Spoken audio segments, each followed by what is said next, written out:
God is the ruler of his kingdom.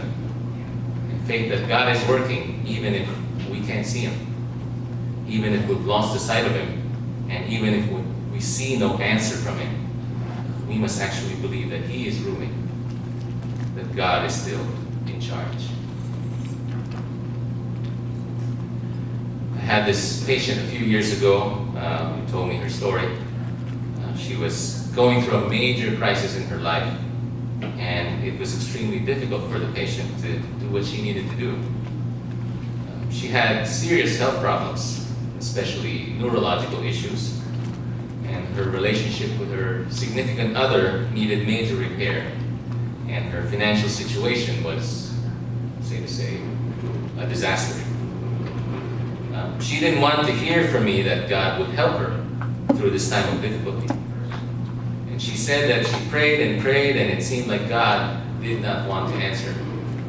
She wanted to believe that God cared for her and loved her, but she wondered why God seemed to be leaving her alone in all these things. Now perhaps some of us, or many of us, can tell the same story or something similar. Many of us have, at some point in our lives, may have wondered, when difficult times come, is God really there for us? We wonder if he is active in his kingdom, whether he is working or just leading us to our own selves, to our own designs. In reality, it is actually many times in these dark hours that we come to a vital, lasting relationship with God. It is actually when we thought that we had lost him in the pain and frustration in life, it is in those very kinds of circumstances that we end up finding God.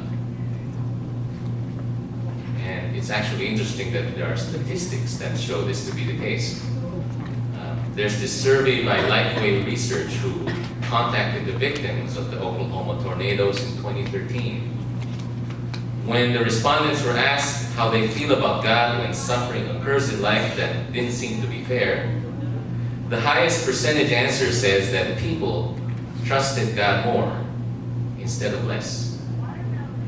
Majority of the respondents also reported an increase in their interest in God after a natural disaster has affected them.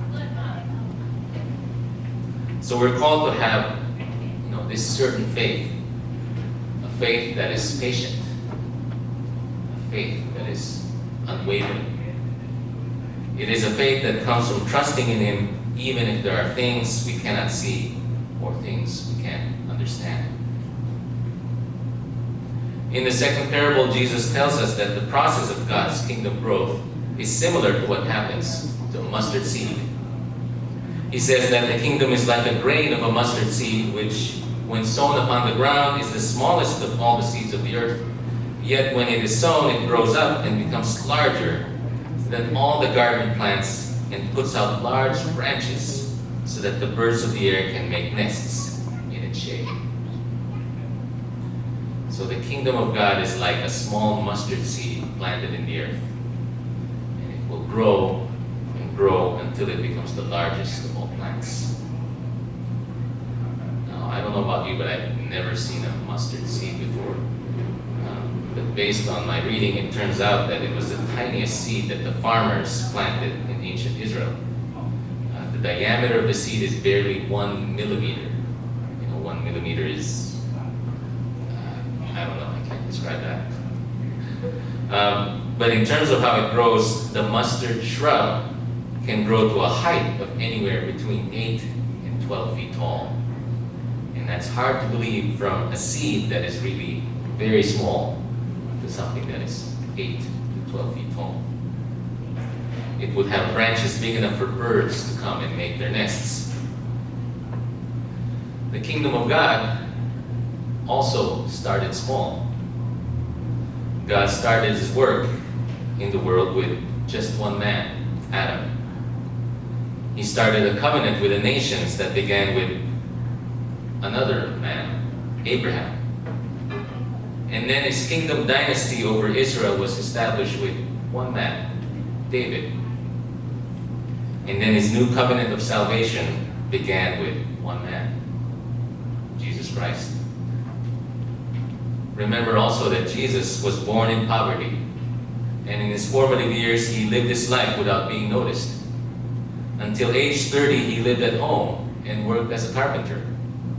And then he declared the presence of God's kingdom and started out with just 12 disciples. After he became nationally prominent as a teacher, a healer, and a miracle worker, he was crucified as a criminal and was buried at another man's tomb. His disciples were fearful and went into hiding. And yet this was the seed for God's kingdom. Starting from a small beginning, the kingdom of God grows. God's rule on this earth started small, but God's kingdom grew. And God's kingdom rule continues to grow this day. And one day, every nation, every tribe, every tongue, every creature will bow down to God's kingdom rule. So again, Jesus is calling us to have faith that God is working in his kingdom. And he calls us to have faith that is patient and unwavering, because God's kingdom is at work, even if there are things that we can't see or things that we can't understand. When the Golden Gate Bridge, I have the story about the Golden Gate Bridge, when it was being built in San Francisco, there were a number of workers that lost their lives when they fell from very high places. And because of that, the remaining workers worked on the bridge very slowly. They started to be very cautious. And then someone had an idea of putting a safety net under the construction area, so that when a worker fell, he would not fall to his death, but would be caught by the net. So this giant safety net was developed. It cost about $100,000. And this was the first time something like this was used at a construction site.